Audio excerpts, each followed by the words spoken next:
విశాఖలో స్పా ముసుగులో గుట్టుగా వ్యభిచారం. పోలీసులు అండదండలతోనే సాగుతున్న దందా.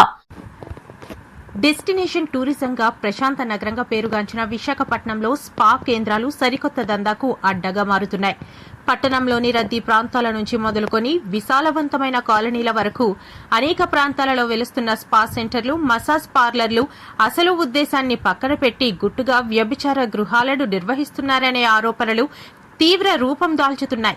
అమాయక యువతులను, ఉపాధి లేక ఇబ్బందులు పడుతున్న ఆడవాళ్లను లక్ష్యంగా చేసుకుని ఈ అసాంఘిక కార్యకలాపాలు సాగిస్తున్నట్లు విస్తృతమైన ప్రచారం జరుగుతోంది.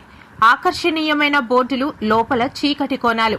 నగరంలోని ప్రధాన కూడళ్లలో రిలాక్సేషన్, ఆయుర్వేదిక్ థెరపీ, మెసేజ్ సెంటర్లు అనే పేర్లతో బోర్డులు పెట్టి నిత్యం యువతులను ఆకర్షిస్తున్నారు. విదేశీ లేదా ఇతర రాష్ట్రాల నుంచి ఉపాధి కోసమని నగరానికి వచ్చే పేద, మధ్యతరగతి యువతులను టార్గెట్ చేసి వారికి ఆకర్షణీయమైన వేతనాల ఆశ చూపి ఈ చీకటి వృత్తిలోకి బలవంతంగా దించుతున్నారనే ఆరోపణలున్నాయి. చాకచక్యంగా ఏజెంట్ల ద్వారా నెట్వర్క్ ఏర్పాటు చేసుకుని సోషల్ మీడియా వేదికగా ఆన్లైన్ బుకింగ్స్ ద్వారా ఈ దందాను కోట్లు సంపాదించే వ్యాపారంగా మార్చేశారు. పోలీసుల అండదండలున్నాయా?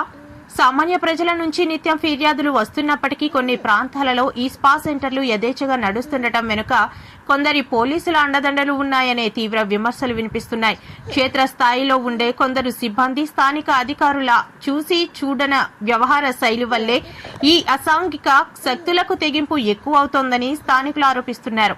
మామూళ్ల మత్తులో అధికారులు కళ్లు మూసుకోవడం వల్లే అమాయక ఆడవాళ్ల జీవితాలు రోడ్డున పడుతున్నాయని ప్రజా సంఘాలు మండిపడుతున్నాయి. అమాయక యువతుల జీవితాలతో చెలగాటం. ఆర్థిక ఇబ్బందుల్లో ఉన్న కొందరు యువతులు, విద్యార్థినులు ఈ వలలో చిక్కుకుని తీవ్ర మానసిక క్షోభకు గురవుతున్నారు. స్పా నిర్వాహకులు వారిని మానసికంగా, శారీరకంగా ఇబ్బంది పెడుతూ నేర ప్రపంచంలోకి నెట్టేస్తున్నారు. ఒకసారి ఈ ఉచ్చులో పడిన వారు బయటపడలేక, సమాజంలో తలెత్తుకోలేక నానా అవస్థలు పడుతున్నారు. తక్షణ చర్యలు తీసుకోవాల్సిన అవసరం.